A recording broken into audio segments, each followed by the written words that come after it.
our American University, this year to get our students back on campus, everybody wears a mask or a face shield. Some of the professors wear the face shield so we can talk easier. The students have a social distance. I don't know if you can quite see the signs on the desk that tells them where they can sit, where they can't sit. And then we have some here, some watch live on Zoom as the class goes on. Every class is recorded, some students watch it later. So we're trying everything, and we're 3 weeks into the semester so far. I hear the COVID infection rates are very, very low. So we're not having big parties on this weekend. Yes, so yeah, no parties this weekend.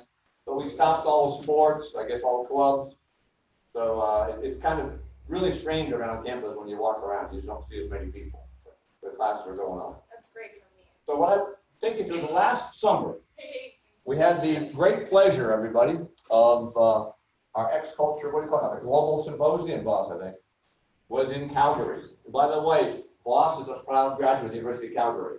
I am, yes. I spent 7 years in Calgary.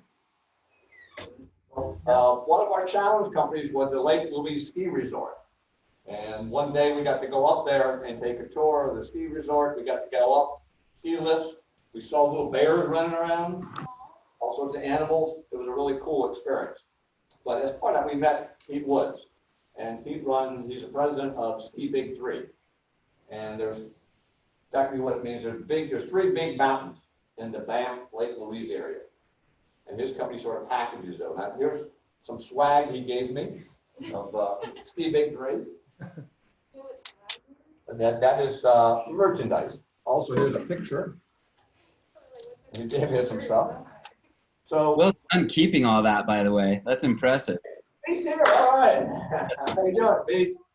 Welcome. This is my class here in Melbourne, Florida, and I think we have 50, 60 other folks online. So why don't we start with, you can introduce yourself, Pete? Sure. Hey, everybody. I bet it's a little bit warmer in Florida than it is in Banff right now. What's your temperature? Oh, I bet we're about 60 degrees right now, maybe high 50s. Oh, we're at 92. What are you at? 92? Fahrenheit, yes. Wow. That's different. Yeah, we're in the oven. Yeah, it's a little humid too. Well, in January, we'll all be dying to go your way. That's for sure. We're coming your way. It'll still be. Yeah, it's gonna be 90, that's right. It'll be 89 then. Pete, why don't you introduce yourself, tell them where you're from and how you got to Canada?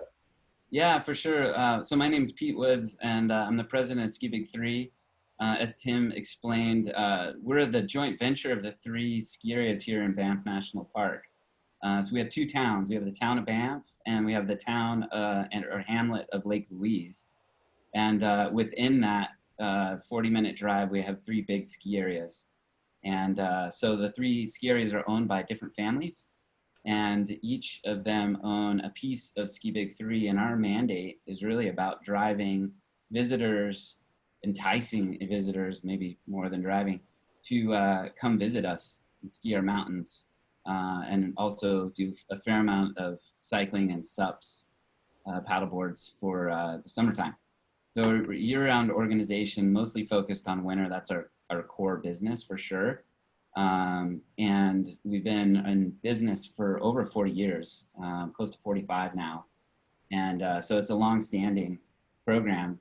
Within our organization, our primary thing is to book reservations. So we work with all the lodging properties and all the attractions in the area and basically package up online and through our call center here, vacation packages for folks. But we also have a rental and retail location that's right downtown Main Street here in Banff, and also have our own ski school, which operates at each of the 3 mountains. And it's designed on more of like a guided experience for people that know how to ski and have been skiing for a while. We show them all the best spots to go. So I've been in Banff in Canada. Actually, we just became citizens, which interestingly enough, you can become dual citizens as an American. So you can hold both passports, which is kind of cool. We got it a month before COVID hit, or else we probably would have been kicked out. They stopped all of the processes right around the middle of March, which was crazy.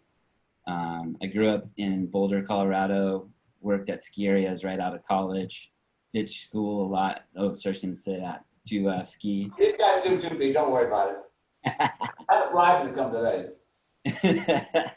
And so I worked at a ski resort. Well, you may have heard of Aspen. So I was in Aspen and Snowmass for a while. I was in Telluride, which is southern Colorado, Durango, which is even further south of that, Tahoe. So in North Lake Tahoe, there's a ski area there called North Star. And then most recently, before moving here, at Copper Mountain, which is just outside of Denver in Colorado and the Rockies there. So all super amazing experiences, really cool places. But what's special about here is that we just see so much international visitation. We see this just huge mix of skiers from around the world that come here to enjoy this place. So, By the way, when you guys are very, very young, so you may not get this reference, but when Pete and I were talking last summer, I was talking about the John Denver of Calgary. So if you guys want to look up something on YouTube, try to find John Denver, Rocky Mountain High. You know that one, Trey? Yeah. he was an Aspen guy. John Denver was an Aspen guy. If you look him up, he was really active in that community there.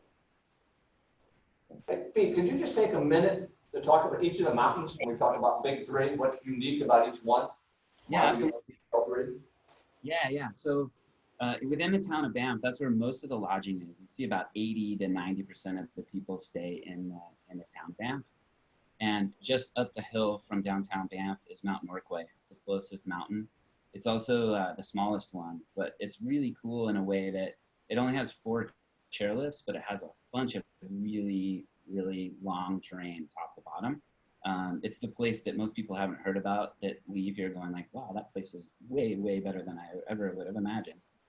And so it's the place that a lot of locals go to because other locals will skip on to the other bigger mountains and you can get fresh powder turns at the local one all morning long. So that's Mount Norquay. And just down the road from that is Sunshine Village. Banff Sunshine is quite large. It's 3,000 acres, which is massive. It has multiple mountains within the mountain. And it's kind of unique. You take a gondola from the bottom to the base area.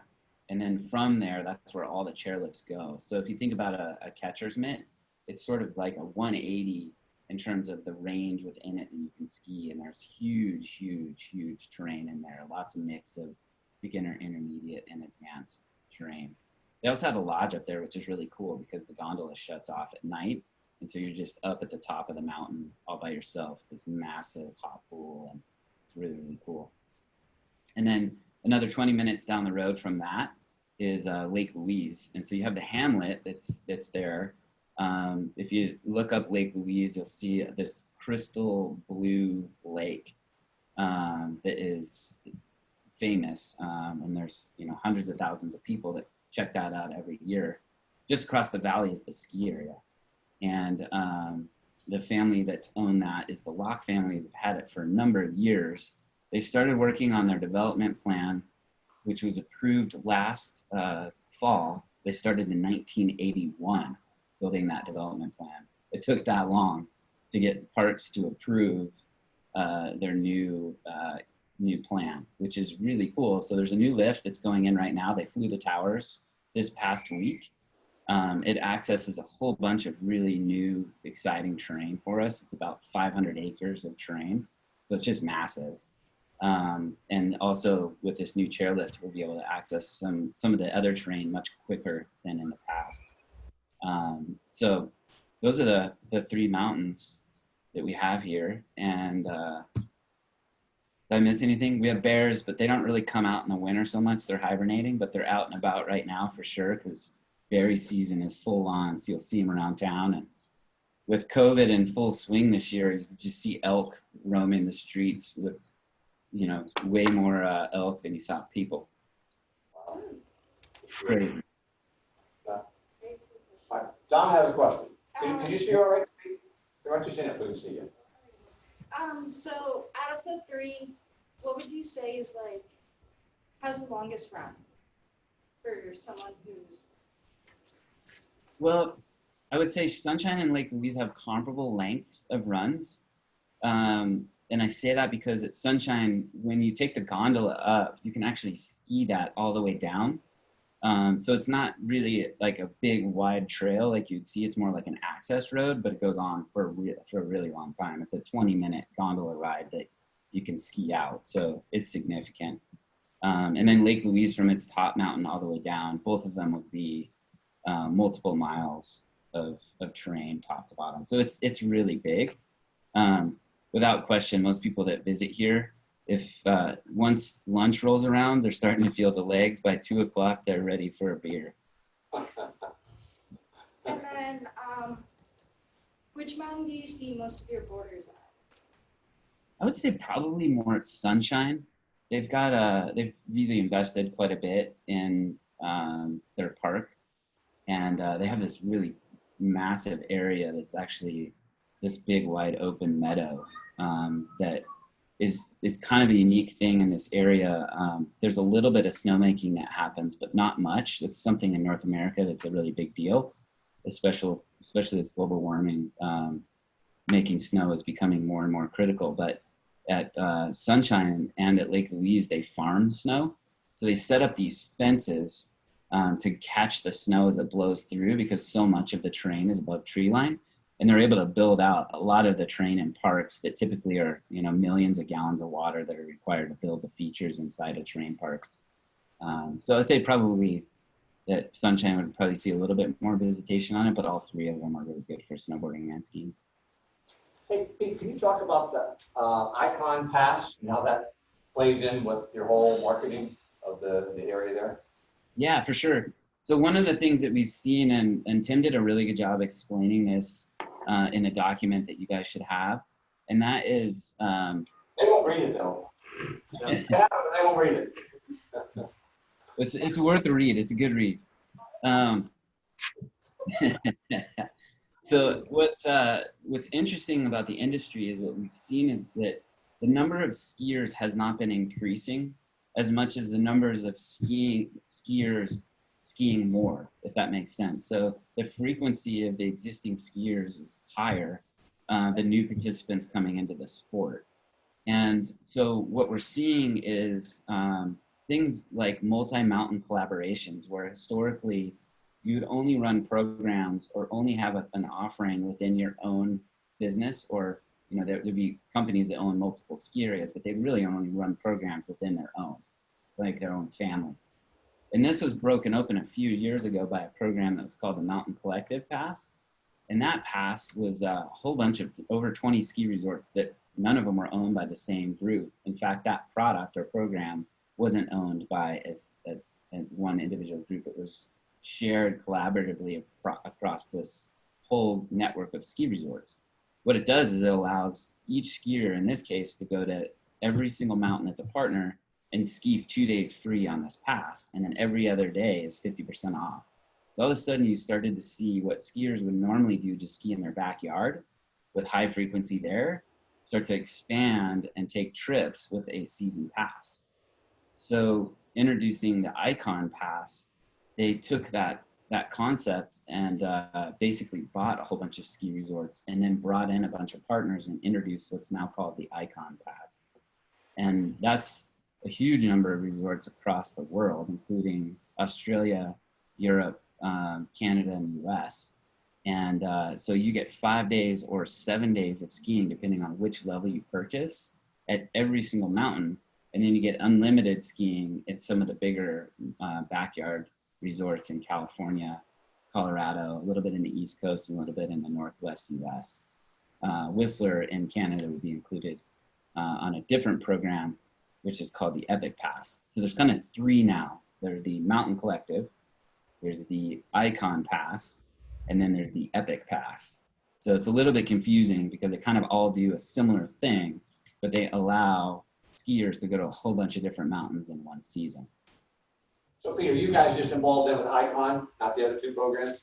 Yeah, we're in Mountain Collective and Icon Pass. So we're in those two, and those two programs really have all the same resorts in them. They just have a different frequency of use within each of those programs. And then Epic is part of Vail, and Vail owns a whole bunch of ski resorts, and then they do some programming with outside partners, but very, very little.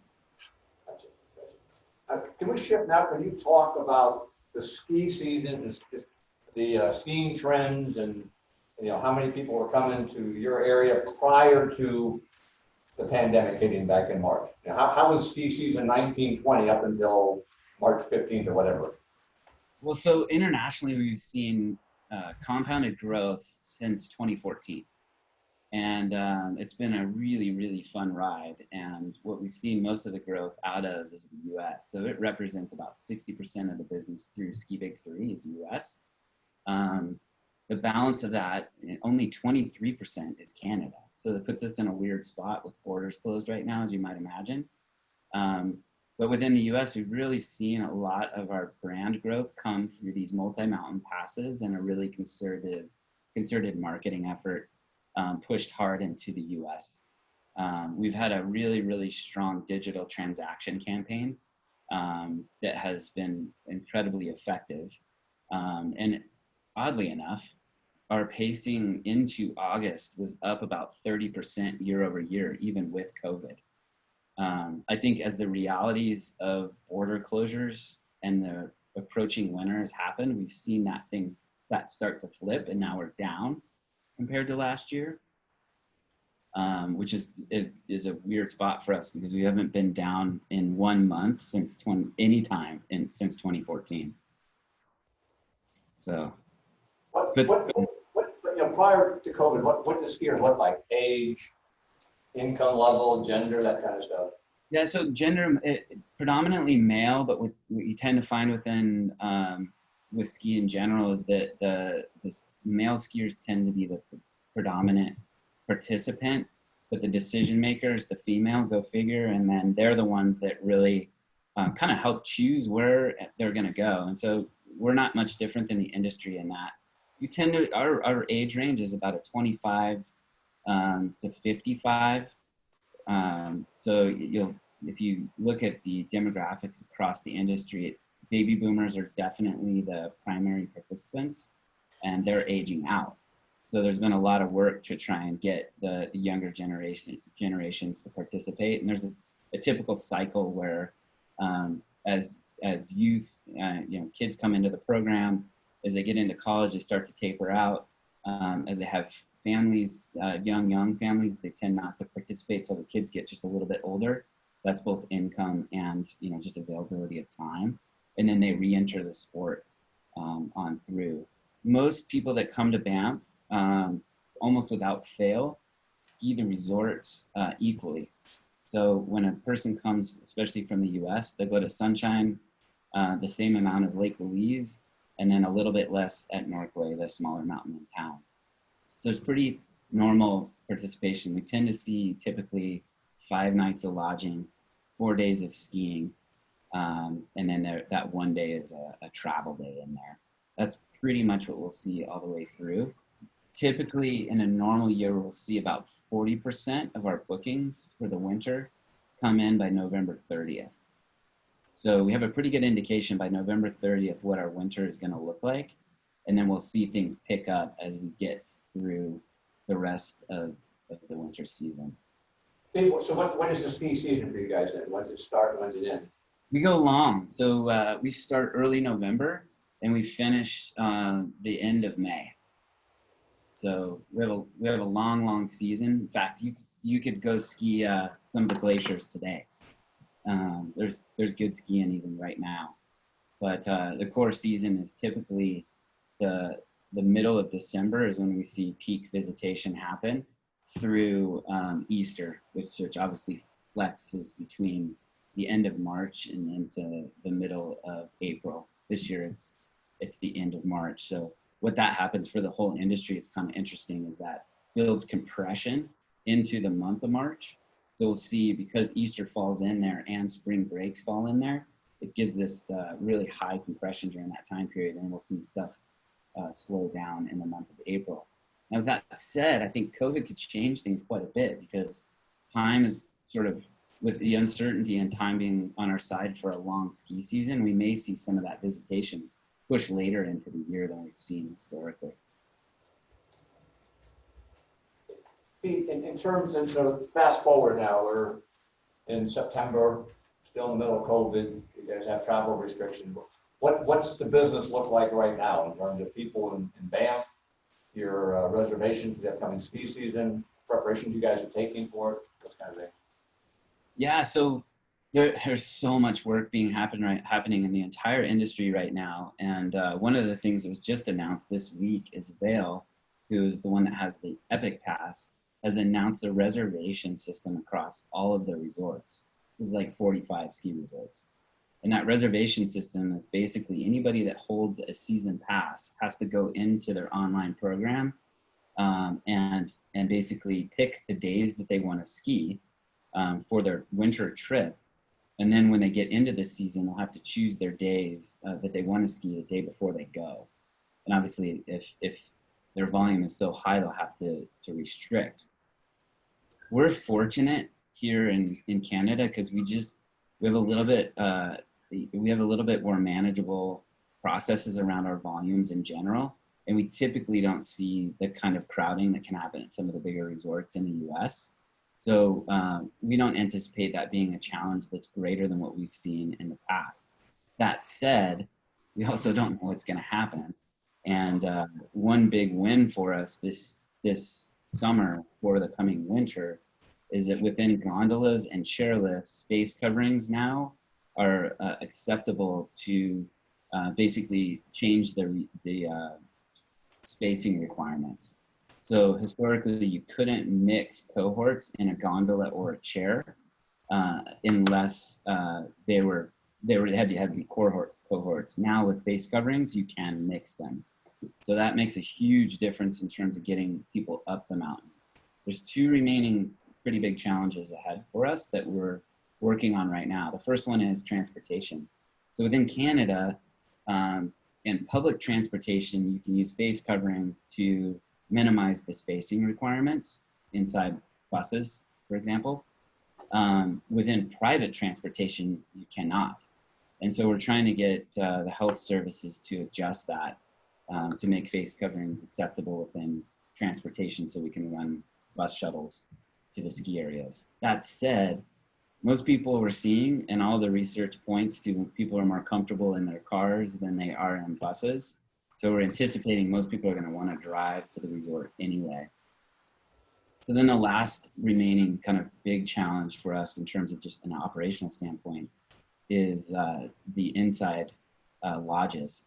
So, we get some pretty chilly days here in the January time period. And we have in all of our restaurants within town a 50% maximum within any facility. On the mountain, it's a little bit different. There isn't that 50% maximum. There's a 6-foot distance requirement, which essentially is a 50% maximum. So that really constricts the number of people that you can manage, because we can have, up to 8,000 people up on the mountain, but we don't have 8,000 seats for people inside. We wouldn't in a normal situation. But what we're trying to do is get the national park to allow us to put sprung structures, which are these really strong building or facilities that are temporary. They could sit outside to be able to space people. So once we get through those pretty big hurdles, the next one is just making sure that all of the safety protocols are in place in terms of sanitizing, which they're sanitizing gondolas on each lap already. So there's lots of stuff that's already in the works in terms of making things as safe as possible for everybody. So how's the infection rate there? You guys have a lot of COVID, like in Florida, we're in Florida, we were crazy down here. We sort of opened up too soon. Yeah. I think we had a total of 4 in town. 4? Yeah. We probably had 4 in this room. I'm sorry. No, so Banff was the first community in Canada actually to have face coverings required on our main streets and inside.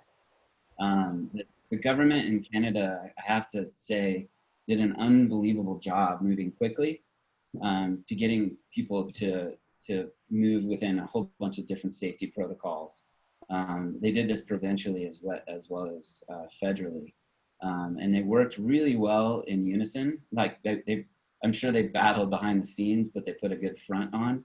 when it came to pushing these things. So we've seen very low cases within Banff. Now within Calgary, there has been an upswing. It's still smaller numbers, but they're not moving in the right direction because they have been going up a little bit. So that's one thing that we're definitely keeping an eye on. And because we see so many visitors here, that's why the face masks have been required, is we just have so many people moving through this town. We'll do 4.5 million visitors through Banff on an annual basis. So it's pretty big. What's the population of Banff without the tourist government? How many people live there year round? So we have about 8,000 in our total community, and about half of them are seasonal frontline staff.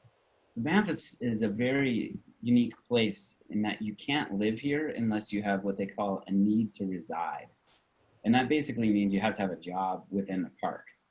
And so a lot of that just basically controls the population. So about half that group, when we saw COVID hit, left town completely. We saw an 85% unemployment rate happen in the middle of March that really through the first part of maybe the third week of May, things started to pick back up, and then June started to kick into gear for summer. So it was really detrimental to the community for sure, because there's really one industry here, and that's tourism. So when people didn't come here, we were out. So. So I have a question. So I'm from Massachusetts, and that's a huge tourist area for Canadians. Back in March, when I got home, I was like witnessing all the Canadians heading back so they could keep their health insurance. Do you think with the borders being closed and everything, you're going to have less of obviously an international push, but will you have more of your, Canadian push? Like, yeah. So, meaning, are we going to see more? So we get to the challenge, Dom, and everybody online. We made one big assumption so that you actually had a challenge here, and that we took away the travel restrictions. Because if there were travel restrictions, no one could come into the border. It would all be a Canadian play. So when we wrote the challenge, we want you to find ways to attract non-Canadians to this area. So therefore, we assume, and we don't know what's going to happen, right? But we assume travel restrictions go away. That Lake Louise, Banff does a great job controlling the virus. We get our act together in the U.S., Europe does, Australia, and if people can travel sometime in the ski season. So whoever works on this challenge, that's the magic wand that we wave. No travel restrictions. We'll take that, and if you could send the wand our way, I'd appreciate it. Yeah, we want it down here too. We have a lot of tourism in Florida. Our cruise industry has just got ravaged. I think Disney opened up, July, August or something like that. They were closed about 4 months. Universal. The Miami area has been very badly hit, so we know what it's like to be a tourist area. But let's go to the challenge. So I'll repeat it again. So 2 things we ask the students to do. One is to help attract more non-Canadians to their area, and then to develop a marketing plan on how you're going to get to those folks, let them know what they've got, and how you get them in to their facilities. And I just want to hold some up. I don't know if you guys will be able to see this or not, but one you saw before. This is what Pete, nice gift he sent me. Nice stuff. Here's a pretty picture of the area. But we had a team work on this similar challenge over the summer, last summer. And one of their, I think you guys can quite remember that one? So Yeah. this team, they got really, really clever. They said, not only are we going to recommend the ways to promote that, we're coming out with this candy with Lake Louise on the front and everything else. They had it made up and printed. So when they presented to Pete and the folks from Lake Louise, they actually had one of their promo devices with them. And that makes an impact. Yeah. They had a really good idea and good presentation and did a lot of research, but this little pizzazz, so those of you looking on the camera, the more you can show the promotional material, because as you can see with Pete and I, that I'm a really, really old guy, Pete's a little bit younger, but this kind of stuff shows us you went a little further than the normal student, that you thought about it, in terms of marketing, you made it visible, whether that's a website or an app, or in this case, a promotional piece of material. inclusive along with the report. You'll find when you get out of school, darn, it's kind of easy now, and you actually start working, those kind of things help you too. Yeah. That your employer says, wow, wait, that Fanny, she just put a little more effort into it than Daniel. She gets a promotion. Hey, that's. Oh, all right, you're good. Sorry, Pete. You want to start from your end about the challenge, what they can do to help you? Get more people there? Yeah, well, there's kind of two ways to go about it. You can get more people to come, or you can get the people that are planning to come to stay longer. There's kind of a few different ways that you kind of can look at that. There's also something that happens within the U.S. that's group business. So there's ski clubs, especially in Florida. There's a bunch of ski clubs, and they tend to go to 4 or 5 different ski resorts each winter that they choose. So maybe we'd be looking at how do you get more of them interested in coming with more groups. And so I think that would be pretty good. One of the things outlined in there I thought that's always I personally like is I love the guerrilla tactics. What are the things that don't cost very much money but have high impact? As you well know, there's 2 winners right now in advertising, Facebook and Google. They're taking everybody's money. So what are the other ways around just those 2 channels that you could do to try and attract skiers? That would be an interesting place to look. I think it's going to be another interesting one. I was just talking to my students. They got their team assignments. And we've got students from India, China, Australia, New Zealand, Brazil, Colombia, Peru. Where else do you guys have from?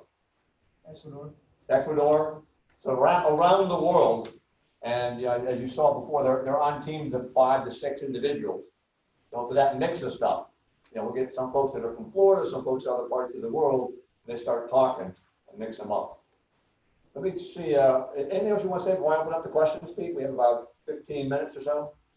No, I was just going to throw one other idea that we've seen a little bit of success when you think about this sort of hybrid domestic international, especially within the Chinese community, which there are a fair number of Chinese that live in Canada, is marketing to them to get their friends and family from China to come visit and ski here. There might be a way to do that from an international perspective where you market domestically to really attract that international skier to come visit. So there might be some other things kind of around that concept or idea that may be worth looking at. We got 2 questions from different parts of the world. Let me read one of them. I don't know if you can see it or not. They wanted to know whether SkiBig3 and the resorts got any kind of relief from the government related to COVID. We did. There's a wage subsidy that was put in place that covers 75% of the wages. And that's going through September and will be tapering to the end of the year. That was huge. And if you talk to businesses in our community, they would not have been able to open this year if they didn't receive that. That was a big one. Beyond that, there's a fair amount of marketing support that comes from the federal government as well as the provincial government. And that's through the tourism bodies there. And we put together marketing cooperative programs where we'll bring in partners and then go to and basically pitch an idea for them to help co-fund with us. So we currently have a 2.8 million Canadian dollar program running with Destination Canada, which is the federal group that is running within Canada in collaboration with most of the ski resorts here in Canada. So there is some options and opportunity to tap into funding to attract international visitors as well. The second question, Pete, they're asking about the revenue source. I think they're looking at how much comes from lodging versus skiing versus meals versus other activities. Well, I would love within this challenge to be thinking about lift tickets. Because lift tickets are where the vast majority of revenue come in.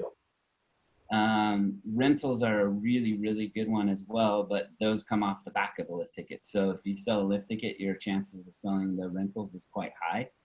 We don't own any lodging, so we just get a commission on the lodging. We don't make very much money off of that because the margins are kind of tight. But obviously it's critical, and we do it because it's really easy for the guests to just pick up the phone or go to one website and be able to purchase everything they need for their trip. But from an income or from a general revenue standpoint, for us, it's all about lift tickets. Okay. Great question. That's the challenge. Right? Oh, by the way, we have a Floridian. Ask it loud. Stand up. Oh, no. Stand up, Allie. Hi. Can you see Allie? What are She's a weightlifter, Pete. Oh God. What are lift tickets? Like What is a are- lift ticket? Oh, Yeah. She's a Floridian. so basically, you know, like at Universal Studios, when you go there and they give you like a little card, and then you use that to get into and access all the other attractions within it. Right. It's just, What takes you up the mountain? Gotcha. it's your access. Gotcha. Okay. It's like a path to go up the mountain. Yeah. And then it has a whole bunch of liability stuff on the back. For people like me, because I get killed. And so again, to everybody's online, just to clarify the challenge, Pete made a great point. We want to get people there to ski and either stay longer and spend more money skiing or coming in for the first time. And all the other stuff will follow. So don't worry about restaurants, don't worry about hotels. Just get them there to ski and get them to stay a long, long, long time. Yeah, they can do everything but movie. All right. Dom, you guys have mountains in Massachusetts? So I've skied Talk like, about sorry, I've skied board, but so I boarded about half of the White Mountains from the Appalachian Trail. So I've done most of New England, all the way up to like Burlington, Vermont, and stuff like that. Oh, okay. Yeah. So my question is my favorite thing is there's a mountain like maybe an hour and a half from like where I live, and they do Midnight Madness. So like college kids go there and they ski from like 8 p.m. to 4 a.m. Oh, wow. So do you guys do any like special event kind of things like that? You know, we do special events. They're going to have a whole different flavor, obviously, this year because of grouping and putting groups together. We do have night skiing at Norquay, the town, the one that's in town, but it's pretty restricted in terms of time. So it can only have lights on until, I believe it's 8:30. But we do lots of events within town.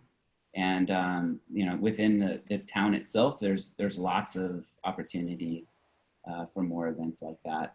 There's also 2 signature properties where people find themselves. There's 2 castles here. One of them is the Banff Springs Hotel, and the other one is the Chateau Lake Louise. They're both Fairmont properties. If you look at them online, they're stunningly gorgeous, but they're also really good venues. Question. What is it more like couples, families, single people? Like what type of customer? I know you said normally it's male and like a baby boomer, but any more information on that? Yeah, sure. Great question. We're about 50-50, and that would be families or singles and couples without kids. Okay. So they maybe have kids, but they're not traveling with them, or they might be singles and couples that don't have kids. So it's basically a 50-50 split between those 2. Okay, thank you. For the other folks that are watching the webinar, if you have any questions, I'm not sure whether you can ask them, but if not, if you send us a Q&A, we'll read it for you. Right, in the meantime, Dan, you still have a question? I do not. You don't? Come on, guys. We're gonna fail. I got one. All right. Yeah, good. Hello? Did you see Trey? That's why you can see you. Yeah. Just a simple question. Who's like your key competitors? Have you have any- Yeah, in the U.S. or Both. U.S. and Canada. U.S. So within the U.S., I would say Copper Mountain would be a really close competitor to us. Breckenridge would be another close competitor to us. In Tahoe, you probably have Squaw, which is and Mammoth. Those 2 bigger ski resorts there. Those are probably the most comparable. And then I'd say the last one is Steamboat, which is in Colorado as well. Within Canada, it's Whistler, which is north of Vancouver on the coast. It's over the west coast. So it's completely opposite of them? No, it's on the west coast. Calgary's on the west coast. Yeah, it's just north. Okay. Yeah, and we're in the Rockies, the Canadian Rockies, and we're just north of Montana. So if you know where Montana is on the map there, we're just north of the border there. But Pete, you're talking to Americans, most of them can't find their way out of Florida. You got a question, Mr. Let's go. Oh, we got another question. Here, while we're getting that question, so Fanny, Fanny's from Sweden, she's got a question. By the way, before you came on, Pete, I don't have a question. Yeah. come on, you got a question. Tell me, where do you ski where do you ski in Europe? Oh, I ski in Sweden. There's no mountains. What mountain? I don't know the mountain. It's just like called Ora, the whole place. Oh, every time. I snowboard, I just eat it all day long. Last time I went skiing, I think I was 4. Yes. Anyone skied Banff or Lake Louise? Anybody? I don't think anybody here has. How about anybody online? Did anybody ski Lake Louise or Banff? Pete, I'm gonna read the next question. It says, what is your biggest business venture you want to tap into this year? Well, I think we talked about it. I'm not sure I follow the question exactly, but I would say first and foremost, it's about the lift tickets and getting people to ski more days when they come here. And that would be the thing that we would like to continue to grow. And Julia, I don't know if you're still online, Julia. Can the other folks watching the webinar, can they ask questions live? Or do they have to type them in? I could one of those ones. You think, okay. I'll see if I have to type the question. I'll look in here. Hey Pete, have you seen other ski resorts do some really unusual, creative things that maybe the normal ski resort wouldn't, and you're not sure whether it's going to work or not, but they're trying something different given this whole COVID thing? Yeah, well, I can tell you one thing that we're working on right now that I'm very curious to see it come together is a concept of you buy your lift and your lodging. So multiple nights, it's going to be in a pack of 3. So you buy 3 nights of lodging, 3 days of lift tickets, and then you can use them whenever you want. So that means you can pick your nights of lodging whenever you want to do them, or your days of skiing whenever you want to do them. So it gives you the flexibility to come whenever you want to, but we get the commitment to somebody earlier in the year. So we'll go out with that this month, go off sale of probably the first part of November, and see how that goes. I have done a similar program years ago at another resort, and it was really successful. So, but I haven't seen anything like that since. That's one thing. I'm trying to think if there's anything else. How about packaging it with something else besides just skiing? Are there other activities that people are more attracted to people that they ski for a couple of days and then they, whatever, 2 or 3 days here and there? We definitely have seen some of that. And one thing that's growing, and we'll see more of it, I think, this year is backcountry skiing.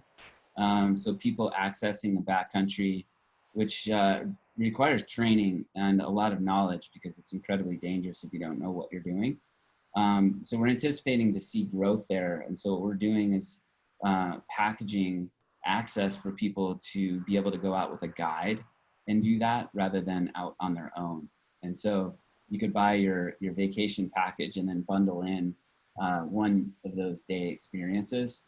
But we also do a bunch of other ones, which would include like a brew pub experience where you can get a tour in the brew pub here. In Canada, ice skating is massive.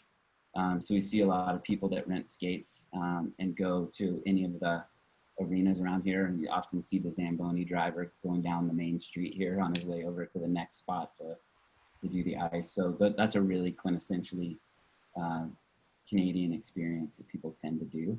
But we do see, and we're seeing more and more of that happening in terms of just wider and broader experiences that people want to have.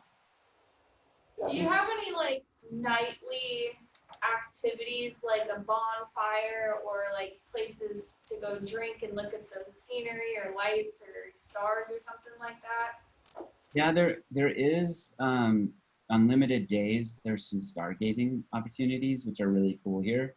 The tricky part is that if the weather comes in at all, you can't actually see the stars, so it makes it challenging for that. But Okay.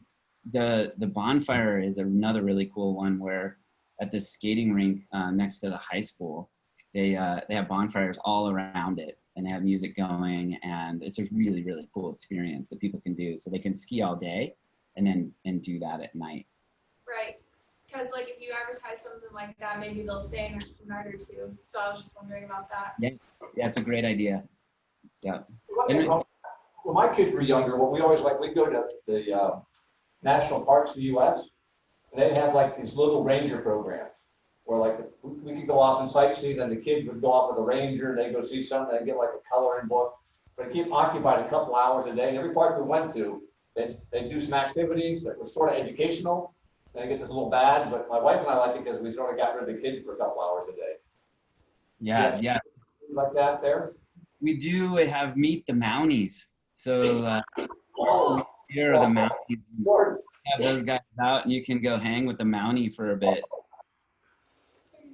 So, and then there's also there's another one that is in the evenings. You can take transportation to a couple of the key areas where you can catch the wildlife that tend to come out later at night. It's kind of funny, the bighorn sheep, the ones that have the big loop horns, they love the salt, and they salt a few of the roads around here. So you often see them just licking the streets because they like the salt.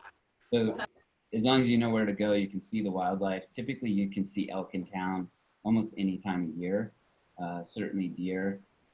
Occasionally, you'll see a cougar roll through town, and that is a good opportunity to go inside. I've noticed the last couple of years teaching these groups here, they're a lot more concerned about the environment than my generation. Are there programs around the environment or things you're doing there that would attract the younger folks? So they might ski, but they're also, a lot of like the church also where they can volunteer and do something. They might ski for a day or two. I don't know, they go fix up a trail run or something, pick up trash. Oh, that's a good idea. We don't have any volunteer programs that I can think of that tie back to that.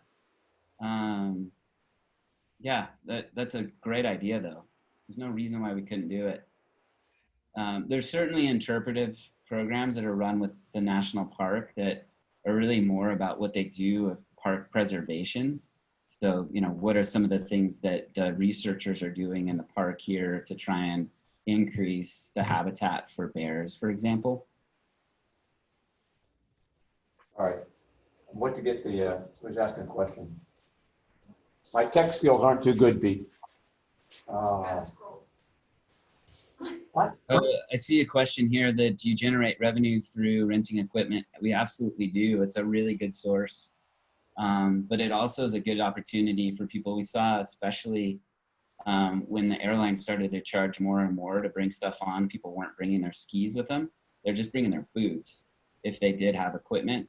The cool thing about that is that with different snow conditions every day, it gives you an opportunity to change your gear and try different equipment.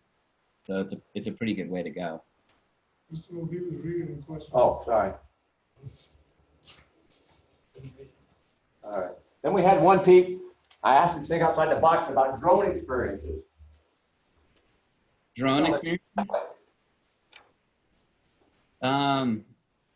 We don't allow drones in the park. Oh, man. I know, because I think Amazon just put a patent together for a human, like uphill capacity driven drone for skiers and snowboarders. I would be a huge fan for. That'd be You cool. can do GoPros. Yeah, I was gonna say it's gonna go. GoPro in your head. Rent out Is that popular? People have the GoPros and they go skiing down the mountain? That's what I did. Recording. Yeah, GoPros are good. The reason why they don't allow the drones in the park is just because of the animals. Okay. And when they did allow them for a brief moment in time, people were chasing them with their drones, and that didn't go good. Yeah, I don't know if you saw people, like a couple days ago in the news here, there was some crazy person in Los Angeles had a jetpack. He was going up, I think it was 3,000 feet near the airport.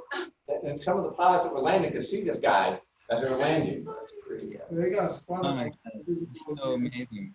Yeah, some people, you got to wonder about them. Okay, the last question is the weather favorable? Do you ever get terrible storms? And if so, how do you manage people's safety? What's the weather like during the winter there? We have every bit of weather condition, but what we look for are the bluebird days with deep snow that are, you know, I prefer knee to waist deep. preferably, but we do get a big mix. We have really extensive avalanche safety programs at all of the mountains, and they don't open any terrain until it's safe to open, which they do by throwing bombs to get the avalanches to go, which is kind of crazy. But there's a lot of that happens here because there's a lot of steep terrain and mixed terrain. We also have patrol that is covering the entire mountain with safety protocols that they use to try and make sure people are safe and can get down the mountain all right. Tom? When you market your mountains, do you market them as more icy or do you do powder? Powder. No one likes ice. That hurts when you fall. It always Keep gets your me. ice.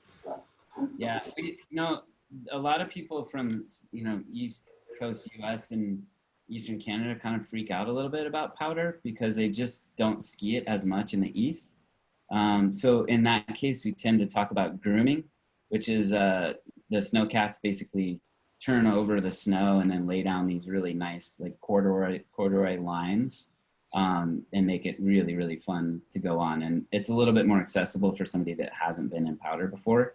So we kind of mix the message between those two based on skier ability.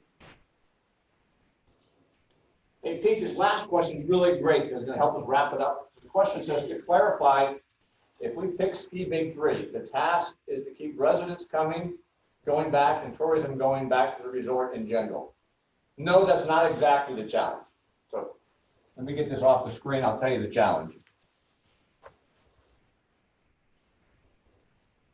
So right now, Pete and his team are doing a good job getting Canadians going to the area.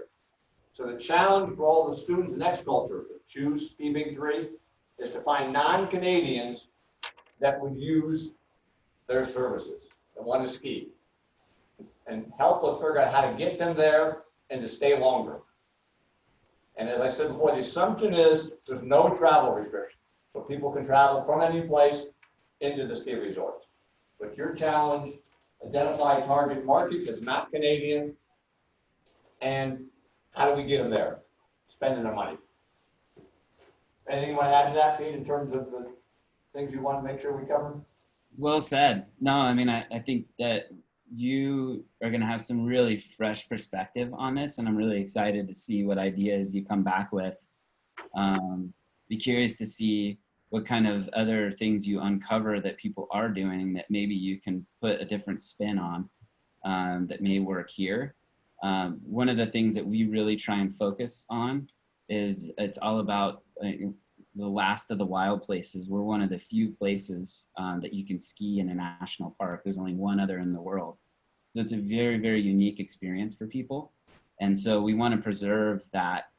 So for us, it's not about development and growing with more buildings and spaces like that, more hotels or anything like that. It's more about the nature and the access that we give people to it. And the area is just beautiful. If you haven't been there, you got to go. Just beautiful. All right, Pete, thank you very, very much for your time. This was wonderful. We give Big Florida Tech, thank you. Hey, thanks you guys for the time. I really appreciate it.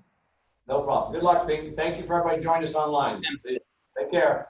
Look up John Denver. See you guys. Bye. Hey, Whoa, look at that. there Who's he that? is. All right. Thank you, folks.